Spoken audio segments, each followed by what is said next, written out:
Please, traitor gods, I'm not ready to die. Hello, Alan? Is that you?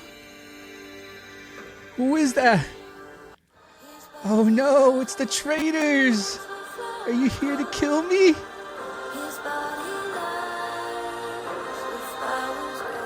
I didn't even suspect you. Hi, bitches. Alright, Matches and Mayhem back here to talk traitors, faithfuls, Alan, Lala, and everything in between. We have your traitor, Raquel, and your murdered faithful, E-Rock here. So we are talking episode 7 of The Traitors. Yeah. And we got to start here because we've been suspecting it for a couple of episodes now. We've been anticipating, more better said, to murder or to recruit. So let's start there. In the turret, end of episode, Carolyn and Danielle have a choice, and they don't seem to be on the same page. Danielle wants to recruit. Carolyn wants to murder. What say you? Listen, so I think it depends, right? So right now, the person that would potentially be recruited is Brittany. The reason why I think that's like a super, super bad idea is because Brittany has a target on her back. So if you remember from the episode, people are suspecting 2 women, Brittany and somebody else.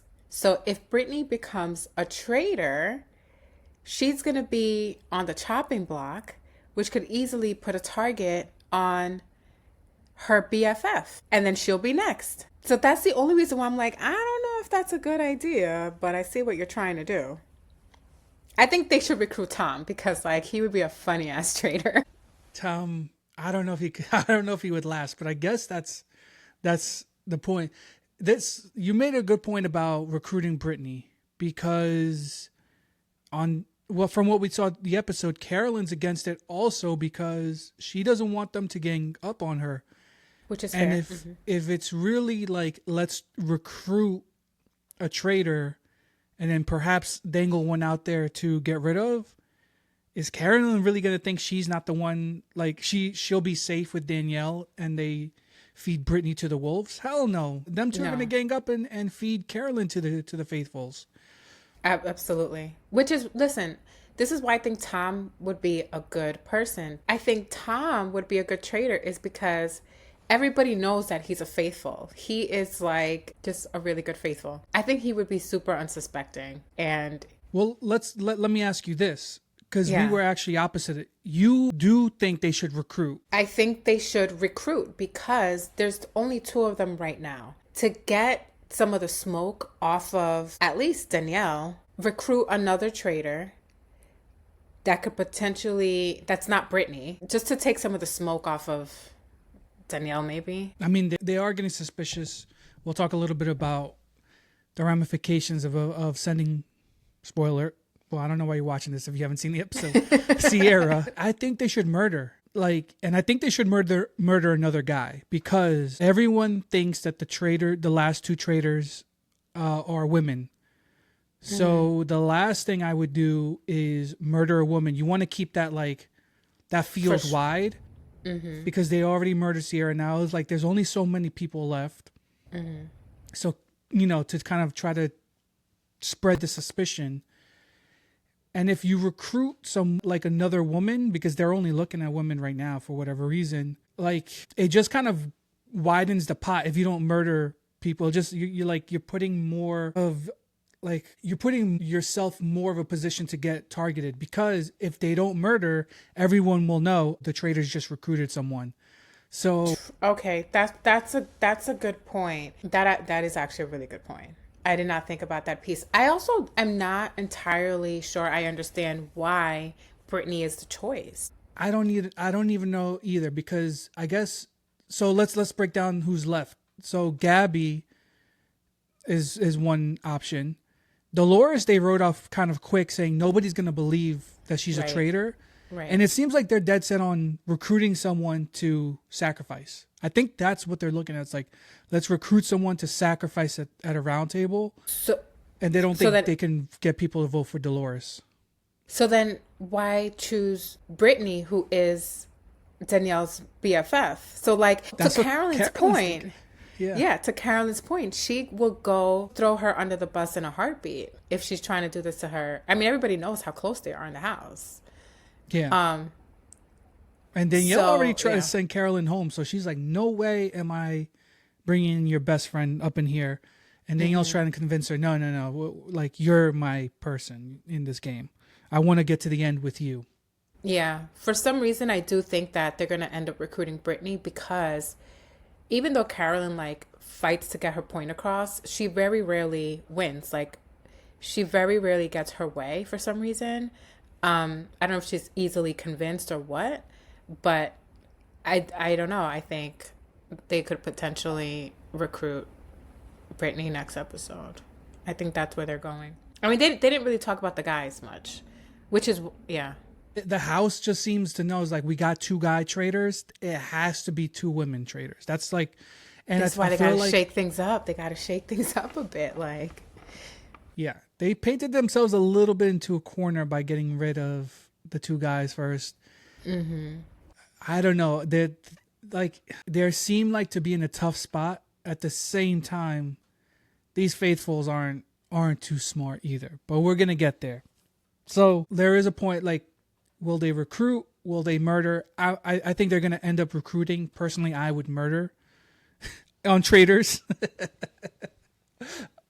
Like, just keep the field wide open. Try to figure out who you can murder to make the guys suspect in the house. Some of the other women, probably like Dylon, like murder Dylon, who seems to be. Damn. I'm just saying, like, if you do that and he was already suspecting Brittany, you're pointing the finger. That is smart. We'll see. But let's circle it back to the beginning, because there was a super dramatic cliffhanger last episode to this one. The Traitors had to murder someone in person, and they ended up choosing Chriselle because they said no one would ever suspect her as a traitor, so they just got to murder the super strong faithfuls. Was that the right choice for you? I think it was the right choice. I am also looking at it from an entertainment perspective, and I just thought she was very bland and boring. She didn't really have good strategies, good talking points.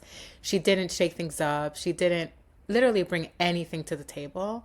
And so it didn't even feel like we lost anybody, to be honest. I think it was a good move. Yeah, she was one of the roundtable dummies.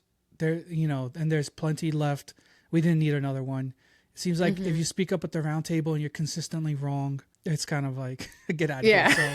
So, and it was funny because everyone else, well, not everyone else, but like most of the other faithfuls were like, if it's my time, I'm ready. And she was the only one who was like, I'm not ready to go. And she's like, it's like, why? Tom was just like, I'm vindicated. I'm done. And they're like, no, you get to stay. Thank gosh, because he had an episode. Yeah, but I thought, so the way that, this is my first season watching, so I thought the way it worked when a traitor was recruited is they were picked by Alan. So when Tom sort of gasped at the end, I thought that was his signal that now he has to like switch right away, and now he's a traitor. Mm-hmm. Yeah. Which I thought would have been really cool, but I guess he just saw Alan. Yeah. And, well, we kind of skipped this over, but there's just to go back, because this is your first season watching, there's a risk with recruiting too. They don't have to say yes. So if you recruit someone and they say no, now they have that information and they can start to think, who would have recruited me? So that's another risk. If you prick Brittany and she says no, she's like, maybe she figures out Danielle is a traitor because she's like, who would recruit me? I don't know. We got to see.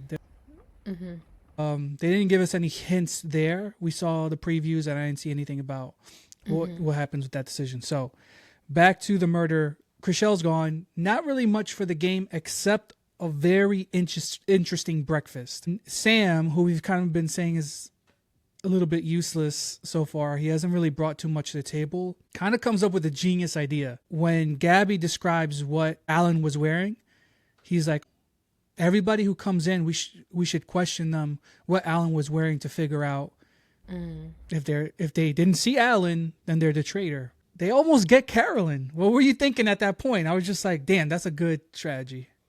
So I was surprised that this didn't put a target on Tom's back, trying to like save her, because then I immediately thought, okay, if I was Sam, I'd be like, Tom, it must be you and Carolyn, because he clearly jumped in to save her. Genius strategy that I was not expecting from him. I still don't know why the target wasn't on Carolyn, because she didn't describe anything. She just said, and then Tom was like, yeah, he was wearing, and then she agreed. So she stumbled over her words. And it also didn't help that Gabby was just like, you didn't do great, but you did good enough that you're probably not a traitor. And that's the game that Carolyn's playing, where it's just like worked in her favor. She's been playing, I don't want to say dumb, but like clueless this whole competition. I think she's playing. I think she was really like, why are they asking me this? It just makes her look that way, but I don't think she's playing. Okay, fair point. I think her cluelessness is to her benefit, to say, oh, well, she didn't switch it up. Like, they didn't catch her. If it was somebody else, where like, if it was Ivar, who's been pretty sharp, and all of a sudden he plays dumb, it's just like, okay. But because she's been clueless this whole time, Gabby's just like, no, stop. Don't question her. You know, she can't do anything. She's hopeless.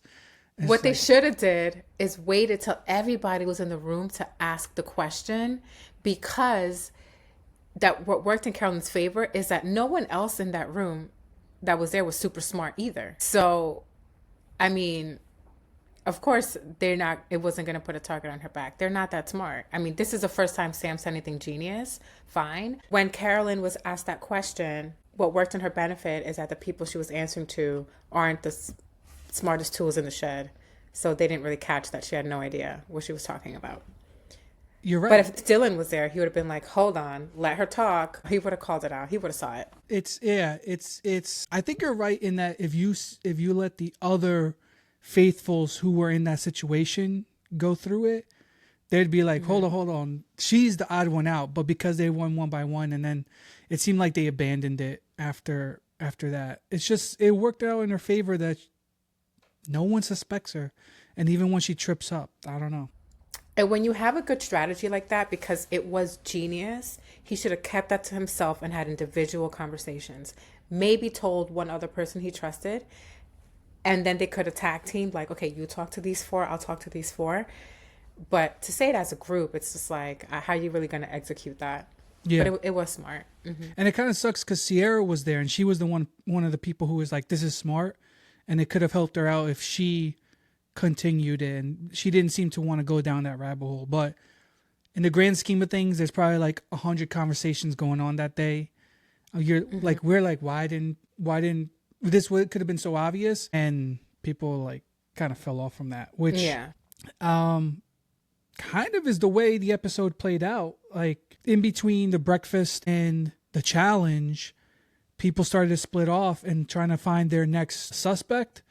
And it's two camps. There was the coffin camp with the coffin theory, saying it has to be Sierra. And then there's the gamer theory, which is it has to be one of the gamers who are just playing us. Like, put yourself in their shoes. What theory would have made sense to you? Yeah, I think the Sierra theory, I don't know if that would have made the most sense, because to her point, everyone that they suspected that was in in those coffins ended up being faithfuls. So I don't think I would have gravitated towards that. The other theory too, like, who are the gamers again? At this point is Danielle and Brittany, because they're from Big Brother. Technically, Carolyn's a gamer, but I don't think anybody else is really seeing her as a gamer, which is kind of, again, to her benefit. Yeah, I would have leaned more towards Danielle, because although Sierra's name, this isn't the first time, it's been thrown out there. I think because they tried that strategy with the coffin too many times, I would have just taken a shot, be like, let's try something different. And then if we're wrong, let's regroup. But it just, looking at Sierra, just felt like such a panic move that wasn't well thought out. So yeah, to answer your question, I would have leaned more towards Danielle. I agree. And it's tough to say because we know what's going on and who the traitors are, but yeah, it doesn't make more sense. But So they have their chats. We can see the factions of the house. And then they break up into teams for the challenge, the creepy doll challenge, where they have to listen to these creepy dolls sing a nursery rhyme backwards, sing that over the phone, and then, through the record player, play it back and figure out the right nursery rhyme. Let's just get to it. Tom shined on this challenge, for better or for worse. Listen, he has the musicality. He's the only one in the house with the musicality to get this done. He only wanted to remind us that he had a band like 10 times, like that he's the lead singer of his band. Okay, so can we sign a petition, get a petition going? Whoever the creative director is for these challenges needs to get hired for MTV's The Challenge ASAP. Because that was genius, okay? That was such a good challenge. And yeah, Tom killed it. Like, I don't think there would have been a person better than Tom to execute that. Maybe like a singer? But the thing is, what worked is that he was so confident, Like, you can't have somebody nervous, that's going to forget what they're supposed to do. No, he was really confident. And he's the MVP in this episode.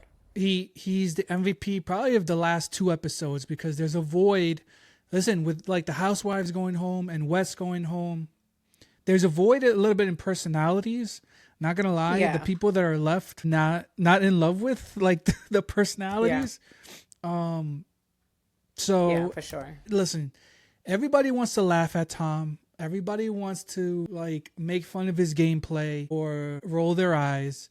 And yes, he provides us some moments to roll eyes, just like when he said, women are the best cheaters in this game rather than the best, whatever he was trying to say, traitors. Traitors. He got a crazy side eye for that.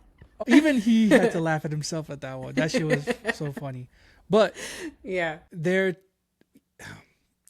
a void of confidence on this show. And I really want to dig into that at the roundtable. But there's a void of confidence in getting shit done.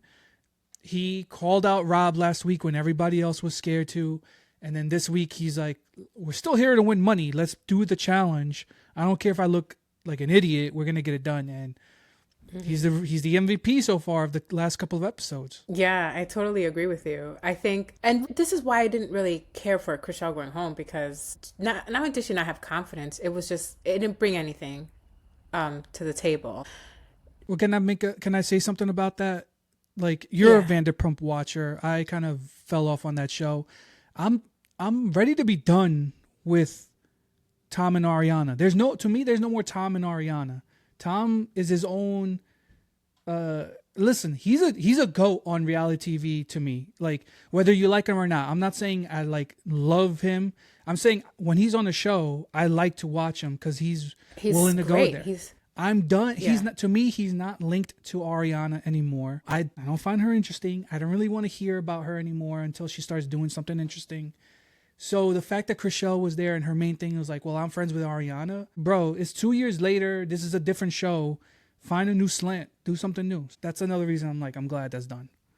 Yeah, I agree with you. Unfortunately, for some reason, it like follows him everywhere. And that situation, this is not the first time on television where like someone cheats on someone. So curious why this went as far as it did, but neither here nor there.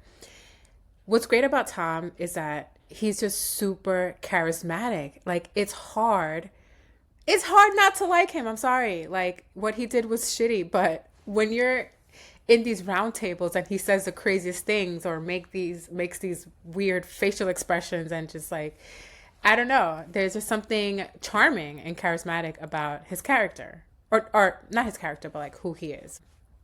I think charming is a strong word, but I know what you mean. Like, it's never boring, whether you approve of him or not. It's never boring. And part of it is because he is kind of genuinely trying, even if he's genuinely trying to cheat. he didn't just like sleep around. He genuinely like found a new girl.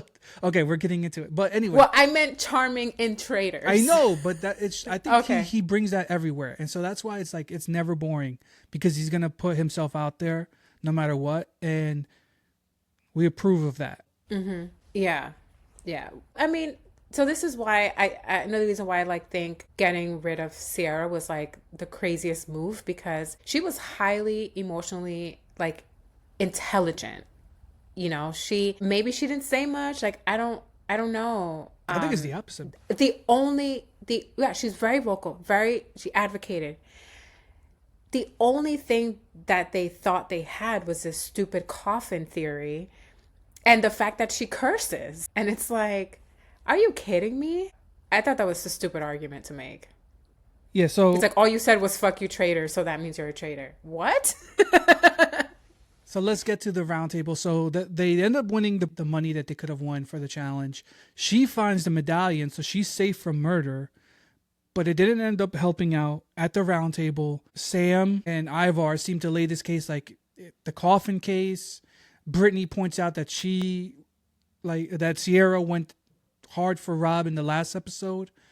That was it. That was the case against Sierra. And the fact that like they felt she was over the top when she said, "I'm gonna get the fucking traitors," when she was in the coffin. Mm-hmm. Was that? I don't think it was enough for you, but was that enough for you? That's not. There's no evidence. Like I need more solid evidence than like how somebody reacts to being put in a coffin. And the thing is, the evidence that Sierra brought was compelling to me. Was that, hey guys, we tried this twice and we were wrong. Let's do something else. But they were too scared. For some reason, they hung on to this. And now they look real stupid and their heads are spinning. But no, that's never enough. Yeah. And what do you make of the fact that like people go back to this, well, you were really aggressive. Like when she said that, or when they made the same thing they said the same thing about Wes. They're like, oh, you were really aggressive in the way you were trying to like understand what people are going to vote for. Like it's come up a couple of times now, and I think it's a stupid argument. I think it's to say that someone is aggressive to reacting to something that you're accusing them of. It's like, all right, then let's switch seats and show us how to react when being accused of being a traitor. I don't think it's a good argument. And everybody latches on to that. It just does not make sense to me. I think when people try to cry without tears, let's use that, because you're not really crying, Danielle. Like, you're not. So let's go back to that. The Traitors at this point of the season is becoming the insecure games to me, where people are voting mad insecurely. And I said it last week, like with Rob gone and they got rid of Derek, they got rid of Wes, they got rid of the housewives who have a reputation for being pretty headstrong. So Robin, Ayan, Dorinda, they get rid of the voices at the table and the people who you would designate as more leaders or more aggressive. And you're left with a bunch of sheep where all you have to say, well, she was in the coffin. That's the best thing we have now. And people like Dylon or people like Dolores who were like, well, Dylon said, like, I didn't really think it was her, but I didn't know what else to do. Like, are you kidding me? Then throw your vote. Like, or I mean, advocate for somebody else. Who cares if you really don't think it's Sierra? Who cares if you accidentally send a different faithful home? Like, don't. Like, either way, like, you're gonna send a faithful home. It's better just to be sure that it's like not somebody else. Yeah, in his defense, I think, I mean, he came in this game super smart and like really understanding like, okay, this person's a traitor, and like going hard, like what he did with the drag queen. Rob going home and sort of betraying like his, I don't even know if it's his trust, but like he feels he can't trust his gut anymore because he was so gung-ho that Rob was not a traitor. So to his defense, I get it. But this was going to be part of the game. So what is your backup plan when you need to go against your gut or whatever the hell? Ask more questions. I'm surprised that no one said, well, besides Sierra, I think, like, well, let's look at so-and-so. No one really did that. Yeah. And like, this argument that Sierra went hard for Rob, you just brought up, so did Dylon. The episode before, Brittany was going hard for Rob. Like, are we crazy here? There's just like, honestly, everybody at that table at one point believed in Rob. So why Sierra is the one that stands out? It's only because of the coffin situation. That is it. That's it. Which Sierra, if you had the best argument, which is, well, Jeremy was in the coffin and he was murdered and he threatened Danielle. So why aren't we looking at Danielle for that murder? And everybody's just like, but you were in the coffin. Like it's is like what I feel is happening, at least to me, is it's a bunch of sheep around that table who have no guts to voice an actual opinion. And it's just comfortable that if somebody says like one little thing, they just feel comfortable like latching onto that opinion because they have no guts or brains for themselves. And it's just like, for as bad as Danielle is playing it, I think Carolyn's playing it well, at least for herself, but not really as a traitor game. But as bad as Danielle is playing it, the Faithfuls are playing it worse. Like they're like, this could have been really bad. So, not a lot of like opinionated people at that table, and they're just kind of falling into line. So we'll see how they play it going forward. Sierra gets voted in. Gets voted out. Reveals she's a faithful. Faithfuls look dumb again. And honestly, I don't think they're any closer to catching a traitor, except... Well, yeah, go ahead. Like, the dumbest of dumbest moves. Danielle and Carolyn sit down and say, well, we could talk about it at the turret, but inside the secret room, Dylon, Ivar, and Sam are talking, and Dylon comes down and spots them. This is the second time that traitors have been spotted congregating. Like, come on. I think it's going to go the opposite way. I think it's going to go to Dylan. I think the traitors are going to be like, oh, we saw Dylon. I'm sorry. We saw Dylon. His name is actually Dylan. Like, I'm sorry. Oh, oops. What the fuck?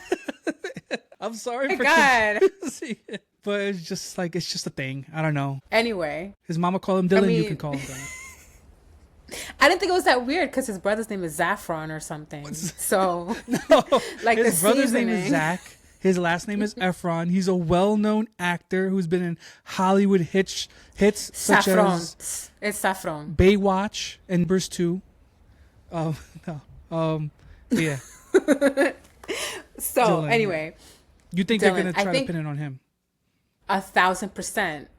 And because they don't think that no one is suspecting Carolyn, they're going to believe her. So if Carolyn was smart, she would run as far as she could with this and be like, oh my God, I saw them, hiding behind the books. It's not a good look for either of them, but I think they believe Dylan so much at a certain point. And then when he was wrong about Rob, I think his reputation's also shaky. So I think they're going to believe Carolyn if she runs with this, but I don't think she will. I don't think she's going to use this at all. Honestly, you could also try to pin it on Sam, who, one, came up with the plan to try to catch him at breakfast.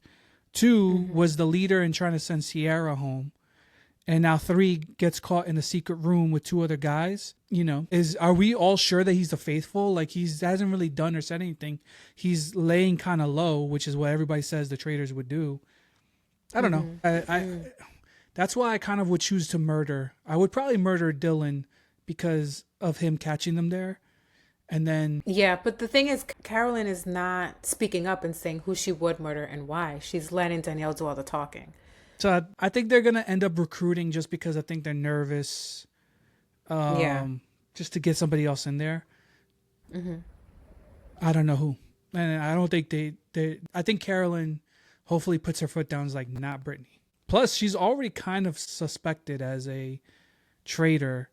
Exactly, which is just not a good look for them. Well, it's actually kind of a good look if they do recruit her and then everybody suspects her and she just gets sent home. Well, my point with that is because they think it's 2 females and Danielle and her are friends, they might throw Carolyn. She'll be next. Yeah. Carolyn's in a tough spot. Yeah. Tom is going to go far. He's going to go far. Then he makes it to the end? Yeah. I just need him to go for Shield, because he's so cemented as a faithful at this point that he's a murderer waiting to happen. So he needs to go for a Shield here or there. Be a little more selfish. At the challenge, he was not selfish at all. He's just like, let's go. I'm going for the money. And if it wasn't for him, they all would have been inside the house and would have never found the bear with the shield outside. Well, let's talk about that. Why was it such a big deal for them to disclose who had the shield? Because it was kind of silly to me. If it's less people, I think it's easier to keep that secret. But the fact that half the house would have known who had the shield, I don't think it was such a big deal. I thought I was missing and something. You have to assume that one of the traitors is in your group anyway. So they're going to know. I don't know why they think it's like protection. No, like the traitors are smart enough to know, let's split up so we know who gets the shield. But they're like, one of us gets the shield, we all get the shield. That was dumb. You would like, from what you guys thought, the traitor got the shield. So like, what was the big secret? That's true. Yeah. I think it don't get me wrong, it's been an entertaining season. Hasn't been the best gameplay, but I think sometimes the screw ups like make it just as fun. Yeah, I think it's great. It's 10 out of 10. I'm gonna go back and watch the other seasons for sure. So no spoilers out there about who won past seasons. Don't put in the comments, please. Do not. you get some asshole like, well, actually. All right. Until next time. Faithfuls stay alive and traitors keep on murdering. Bye.